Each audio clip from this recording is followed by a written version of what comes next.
8h15, estamos recebendo Caroline Borges, diretora executiva da Rev Gestão de Pessoas, sempre com a gente aqui às quintas-feiras, hoje para falar sobre como apoiar a carreira do seu parceiro ou da sua parceira. Ótimo assunto. Carol, bom dia, bem-vinda. Bom dia aos nossos ouvintes. Carol, veja, a gente teve ontem aqui na Câmara Legislativa, coincidência ou não, um evento voltado para o empreendedorismo feminino. Mais de 400 mulheres estavam reunidas lá, desde grandes empreendedoras que empregam aí milhares de pessoas, até aquelas que estão começando ou que querem começar e não sabem como. E à noite depois teve o lançamento da Frente Parlamentar do Empreendedorismo Feminino também na Câmara Legislativa. E aí a gente teve, no domingo, esse dia que celebrou esse empreendedorismo feminino, e eu acho que talvez isso tenha muito a ver com o tema que você trouxe hoje, não? Tem bastante a ver, Ariane. Na verdade, a gente já trouxe aqui em outras oportunidades, e com certeza vamos repetir bate-papo sobre isso, mas a gente já falou sobre empreendedorismo feminino, já falamos sobre a mulher no mercado de trabalho, já falamos sobre maternidade e carreira, mas mais uma vez é um assunto que talvez de uma outra ótica a gente precise trazer para a mesa para a gente conversar, para a gente trazer alguns outros pontos de vista. De fato, domingo foi dia de celebrar aí a mulher empregadora. As mulheres representam, segundo pesquisa do Sebrae, 34,4% dos empreendedores no Brasil. E a gente também tem outras estatísticas que não são tão animadoras, mas a gente precisa trabalhar em cima disso. Então, embora elas representem 52% da população brasileira, elas só ocupam posição de destaque em 13% das 500 maiores empresas do país. E conforme um estudo chamado Women in the Boardroom, que é uma perspectiva global, elas estão presentes em somente 16,9% dos assentos de conselho de grandes empresas no planeta, né, no mundo, e esse número cai para 8,6% no Brasil.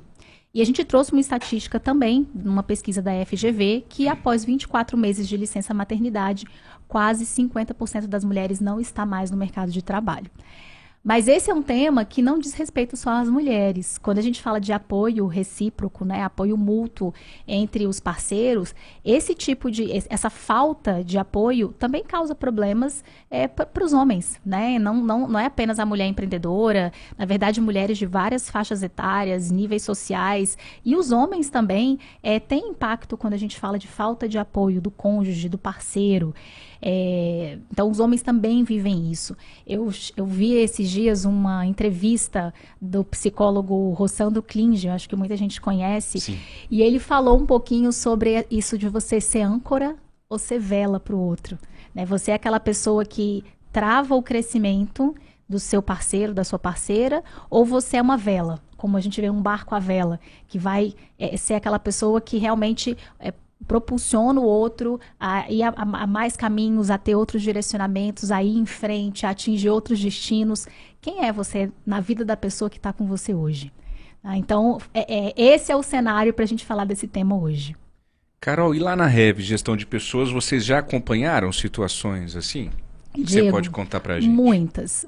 Eu falo, vai desde o processo seletivo na nossa vertical de seleção, e a gente percebe que em algumas situações, alguns excelentes profissionais recebem propostas ligadas a assumir, às vezes, uma posição fora da cidade em que reside, ou uma posição numa localidade, às vezes longe de casa, mas que vai ter um ganho até financeiro, um ganho de projeção profissional, e às vezes um dos cônjuges fala, não, está muito longe, não topo mudar, isso aqui vai atrapalhar a nossa rotina, acho melhor você não assumir. Às vezes uma proposta de um curso 100% financiado ou parte financiado pela empresa e que o cônjuge não apoia. Não, isso aqui eu acho que vai atrapalhar a nossa rotina de casa, você vai chegar mais tarde em casa, vai ter que sair final de semana para fazer o curso. E esfria, joga aquele balde de água fria em cima de questões que poderiam realmente servir como novos caminhos, inclusive para um conforto financeiro maior até da própria família. Tá? Então, Isso não é incomum, tá? Quando a gente está trabalhando processos seletivos. É mais comum, inclusive, sim, pro lado das mulheres, tá? Isso a gente não pode deixar de dizer. É mais comum que as mulheres abram mão disso. E eu não estou dizendo que isso é o mais... não é o correto, sim, mas é o que a gente mais percebe, acontece. o mais acontece com frequência. E é muito comum também, quando a gente está acompanhando dentro da vertical de consultoria, situações em que se recebe proposta para promoção. Assumir um cargo de liderança, assumir uma posição que vai demandar mais carga horária, uma dedicação maior, às vezes, ao trabalho naquele momento de vida, e que um dos parceiros fala, olha, não conte comigo. Ou até não se posicione em determinado momento, mas depois que o parceiro assume a posição, assume o desafio, não se envolve para fazer com que aquela rotina seja mais leve, entenda que vai ser um momento de mais dedicação. Então, tem que existir muita conversa. Tem que existir uma troca muito grande para que funcione. Isso me faz lembrar tantos filmes, né? Que às vezes a gente também... Eu tenho uma série muito boa da Netflix, uma série política, eu que adoro esse tema, chama Borgen. E mostra como a mulher vira, né, primeira-ministra, e aquilo afeta por completo o casamento, a relação dela com o marido, mas eu não vou dar spoiler não, quem quiser assiste Borgen. É excelente, e a gente está falando de uma cultura que é uma cultura nórdica, né? E é uma cultura que talvez este modelo seja um modelo um pouco mais aberto. Aqui isso já está acontecendo, Diego, a gente já percebe famílias que já estão funcionando numa estrutura diferente do que a gente está acostumado, não necessariamente é aplicável a todo mundo, mas é algo que tem que ser considerado. Se sua esposa hoje recebesse uma proposta para ganhar 3, 4 vezes mais, suportar talvez os custos, as despesas familiares, ainda dando mais conforto para a família, você abriria mão da sua carreira? Ou você adaptaria a sua carreira para conseguir apoiar? É duro, né? Porque para a sociedade parece muito mais aceitável que a mulher faça isso, né? Assuma esse papel, vá atrás do companheiro aonde ele precisar ir, chegar por conta do trabalho. Mas esse movimento, até se você coloca numa conversa, numa mesa de bar, eu tenho certeza que a resistência masculina ainda é muito maior. E aí eu queria te perguntar, Carol, esse movimento de talvez essa falta de apoio ou falta de incentivo, ou às vezes um falso incentivo, né, que, ok, vai e tal, mas não te dá as condições ou não joga junto. A que a gente pode atribuir isso? É talvez uma comodidade, é um sentimento de egoísmo, talvez até de posse ou de medo de perder aquela pessoa, sua companheira, para o mundo, ou dela abrir seus horizontes e, enfim, perceber que talvez ela queira outras coisas, não sei. O que vocês costumam identificar? Existe primeiro uma questão cultural que a gente não pode descartar. Foi como a gente falou, comparando, né, com um seriado que realmente é excelente. Existe uma questão cultural, né, do homem provedor. E até uma questão, digamos, isso vem desde, né, talvez de primórdios, antes, né, a mulher tinha um papel, o homem tem um papel. E quando isso talvez se inverta dentro de uma família, como é que eu vou ser visto como homem? Nesse cenário. Existe sim essa pressão social, a gente não pode descartar isso, esses moldes, né, que a gente vive, mas existe também tudo aquilo que é conversado e colocado na mesa, e aí entre o casal, dentro do relacionamento. O quanto eu coloquei de perspectiva e de sonhos meus e combinados desde o começo do relacionamento, isso ficou claro? Ficou claro para o meu parceiro que isso é importante para mim, que isso me realiza? Eu tenho conversas constantes. A gente já começa falando de dicas aqui agora, mas a primeira delas é você ter uma comunicação muito aberta, muito honesta com o seu parceiro, com a sua parceira, sobre seus objetivos profissionais, sobre suas aspirações, sobre os desafios que você tem no dia a dia, desde sempre. A gente imagina que isso talvez seja algo, a gente conversa quando acontecer. Mas à medida que a gente vai amadurecendo essas conversas, esses diálogos muito abertos, você começa a colocar na cabeça do outro a respeito de como a gente constrói a felicidade junto, a felicidade um do outro. Ninguém é estanque, a gente se realiza em muitos papéis na nossa vida. O quanto o outro está disposto a te apoiar na construção dessa felicidade. E pode ser que em algum momento, na construção de um relacionamento, alguém fale, olha, eu não estou disposto a isso, eu não faria isso por você. O quanto isso vai pesar na sua decisão? Talvez de seguir com isso, de um namoro para um relacionamento mais sério, né? Um casamento, Como é que vai funcionar isso na dinâmica de vocês? Então, o fazer combinados, se manter atualizado sobre as metas de carreira um do outro, contar para o outro sobre planos, ansiedades, frustrações do dia a dia, expectativas, desafios, dificuldades. Como é que eu preciso ser ajudado nesse momento? Essas conversas, elas precisam existir. Eu conheço profissionais que os dois têm carreiras bem-sucedidas e, às vezes, um tem uma carreira um pouco, né, se dedica mais à carreira do que o outro, combinados. A gente fala, o combinado realmente não costuma sair caro, mas eu preciso parar muitas vezes e recombinar aquilo, os cenários mudam, né? Recombinar aquilo que a gente tinha conversado anteriormente. Então, conversas constantes são cruciais. Esse assunto é para quebrar a cabeça da gente, e eu acho que é essa a intenção mesmo. Todos nós, homens, sobretudo, precisamos pensar sobre isso. Você falou, Ariane, do caso de alguém que vai largar tudo para seguir o cônjuge na sua carreira, né? Isso é muito comum. Acontece. No caso das mulheres, né? Por exemplo, vamos citar aqui um exemplo de uma profissão que vai exigir isso, um militar. Né, que vai precisar mudar de cidade com muita frequência. A mulher, geralmente, isso está mudando muito também, mas a mulher, geralmente, durante muitos anos, foi acompanhando o marido.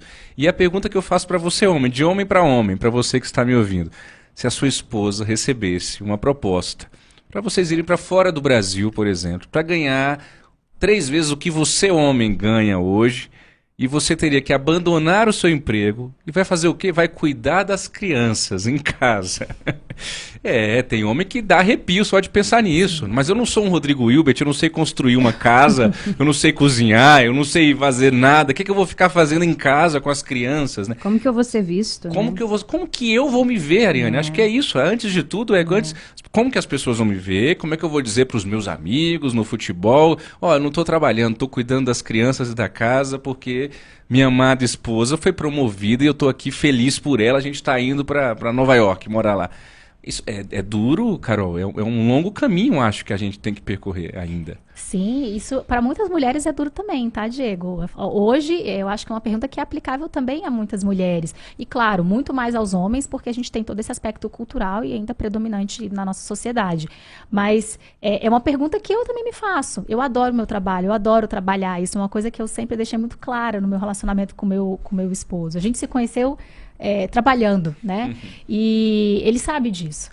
Então, se precisasse largar tudo, né, por um período, ou vamos nos mudar, como seria? O que eu conseguiria adaptar para continuar trabalhando dentro da minha carreira? Como é que seria isso? Então, é uma pergunta que precisa vir para a mesa, às vezes, antes disso acontecer.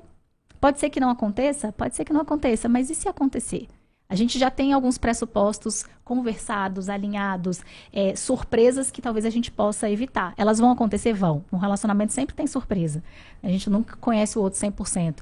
Mas uma comunicação aberta e honesta, ela traz muita coisa à mesa antes de que aquilo ali vire um problema. Tá?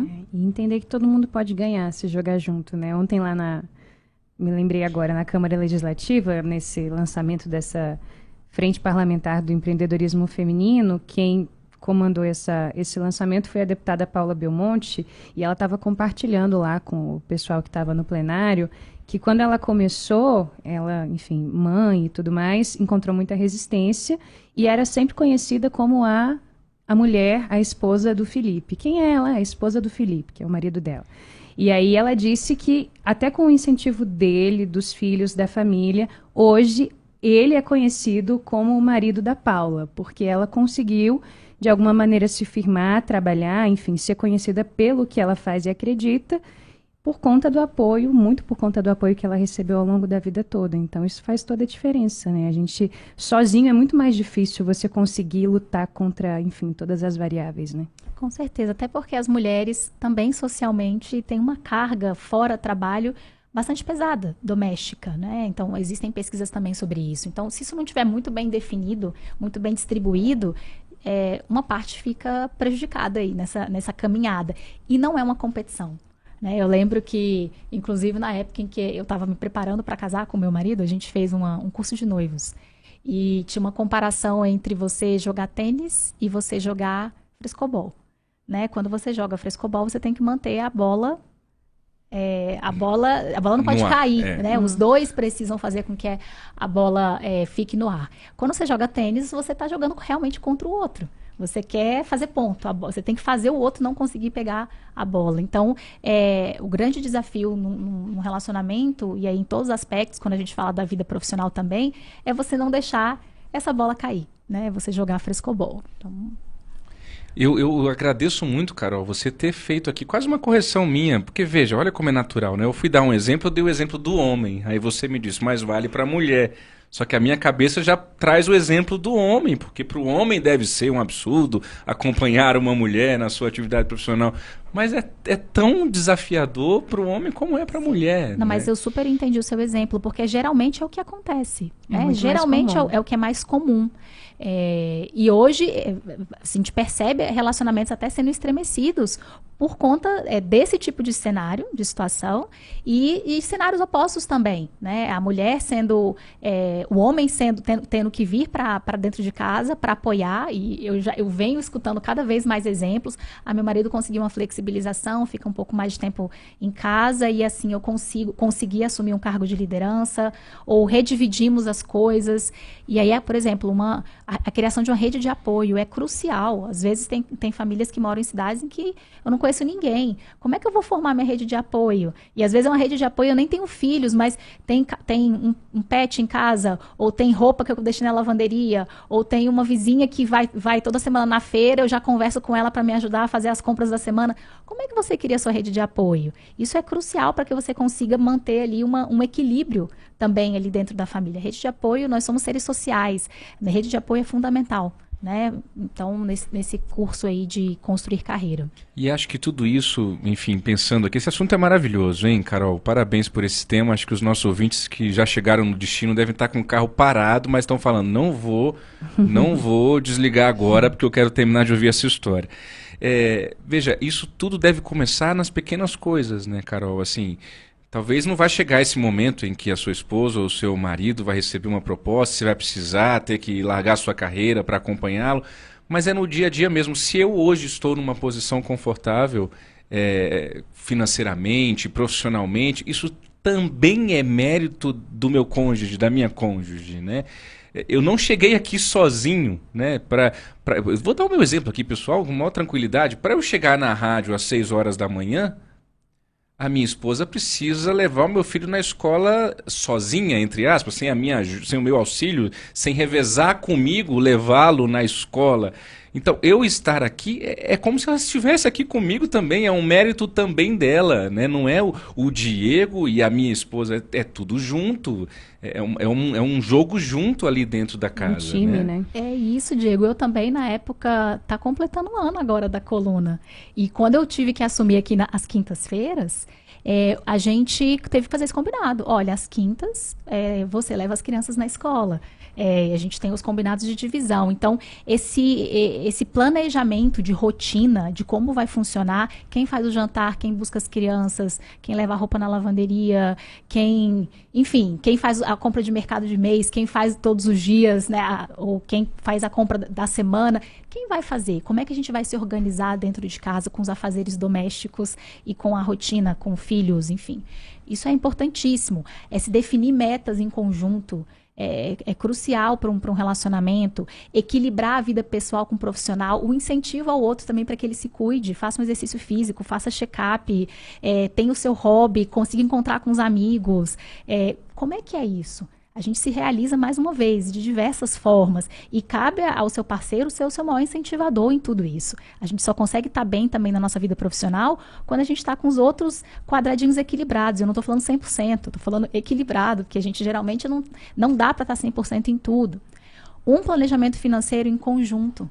Muitos casais, e aí fica a dica, eu vou jogar a bola aqui para a coluna de finanças, mas para a gente trazer, eu acho que já falamos sobre isso aqui, eu acho que já acompanhei uma coluna tratando sobre isso. Como é que é isso? Eu tenho uma conta em conjunto, separado, mas a gente divide conta, isso tem que ser conversado antes, a gente tem que ir conversando sobre isso, esses assuntos não podem ser tabus para um casal que quer se apoiar numa realização plena, né, profissional, pessoal. Essa flexibilidade de adaptação, a gente falou um pouco dessa adaptação a mudanças para o crescimento profissional, mudança de horário, mudança geográfica, o suporte emocional. Vai existir momentos na vida profissional do seu parceiro, da sua parceira, em que ele vai estar pressionado, vai estar tenso, vai estar tendo que tomar decisões difíceis, pode ser desligado. Como é que é um momento em que um tem uma demissão, né? Como é que você dá esse suporte emocional? Você mostra compreensão, mostra empatia, tenta ajudar. Como é que é isso? É muita coisa, né, É Carol? muita Porque aí vem as coisa. inseguranças. Ou você vai continuar me amando se eu ficar desempregado? Exatamente, né? Você vai me largar? Aí tem outro filme maravilhoso, A Procura da Felicidade. Esse é um clássico também, um filme antigo que fala um pouquinho sobre isso. Deixa eu só citar aqui o Fábio Fagundes, um ouvinte nosso que está nos acompanhando agora. Ele está dizendo que é vela da esposa dele e que quando eu comentei que o papo estava muito bom, ele se identificou e disse: eu saí do carro e vim para o aplicativo da Nova Brasil para continuar acompanhando porque o papo está muito bom. Obrigado pelo carinho da sua companhia, Fábio Fagundes. Muito bem, Fábio. E aí fica a pergunta, né, para todos esses homens e mulheres que são velas aí dos seus parceiros: você incentiva e apoia a educação contínua do seu cônjuge? Como é que é seu plano de desenvolvimento durante esse ano, meu amor? O que você vai fazer de formação, de curso? Você segura as pontas ali com as crianças, com a rotina doméstica, com o jantar, para que a pessoa faça o curso, esteja ali presente nas aulas, na formação, no trabalho de conclusão de, às vezes, uma atividade, de um curso. Você faz isso? Isso é crucial para a carreira. Lifelong learning, eu estou aprendendo constantemente e vai ser para sempre.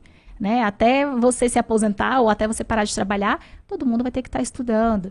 Então, o compartilhamento de responsabilidades domésticas, a celebração das conquistas. Quando o outro conquista algo, atinge um determinado objetivo, é reconhecido, como é que você age? Você vibra com essa alegria? Isso ali te causa inveja? Você compete com seu cônjuge? Então, isso atrapalha, isso é cal na vida do outro, né? Quando você está jogando ali, você vai fazendo morrer aquilo ali, né? Aquelas iniciativas. Tem que existir um respeito também pelas escolhas individuais. Então, a escolha da carreira do outro, mesmo sendo diferente da sua, as pessoas têm metas, têm valores que são únicos e toda profissão ela é valiosa, né? Dentro da nossa forma de funcionar no mundo. Você consegue ver o valor da carreira, o propósito da carreira do seu parceiro, da sua parceira. E existe um plano de contingência também. A gente falou aqui, tá? Estamos passando por um desafio aqui de mudança de carreira. O meu cônjuge não está feliz na carreira. Precisa de um apoio financeiro temporário ou foi desligado. Como é que vocês conversaram sobre isso? Como é que isso aconteceria? Qual seria a dinâmica disso na vida de vocês se acontecesse hoje? Então você que está namorando, olha, o programa de hoje está maravilhoso, para ouvir e amar, viu? Para ouvir e amar, na Nova Brasil FM. Você que está namorando, você que está noivo, você que está juntando, é hora de conversar sobre tudo isso, hein? Boa oportunidade a partir dessa coluna de hoje. Caroline Borges, diretora executiva da Rev Gestão de Pessoas, muito obrigado de maneira especial pela coluna de hoje, tenho certeza que foi muito útil para os nossos ouvintes, para mim foi. Que bom, pessoal. Que bom que vocês gostaram. Já estamos com a lista aqui bastante completa de temas até dezembro.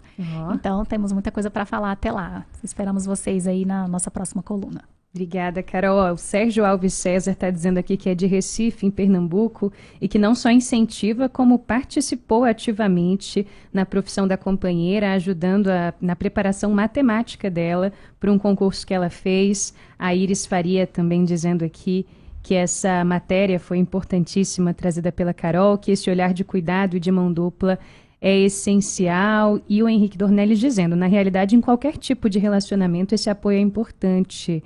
E, enfim, traz um relato pessoal dele.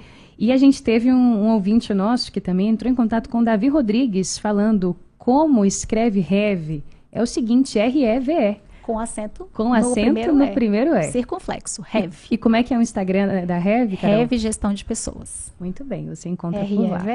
REV, gente, vem de sonho, sonhar em francês. Por isso que essa pronúncia é diferente mesmo, não é rêve, né?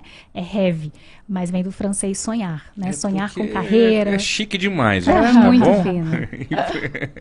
Carol, até quinta que vem. Até quinta, um grande abraço para os nossos ouvintes e parabéns para aqueles que são vela aí na carreira um do outro.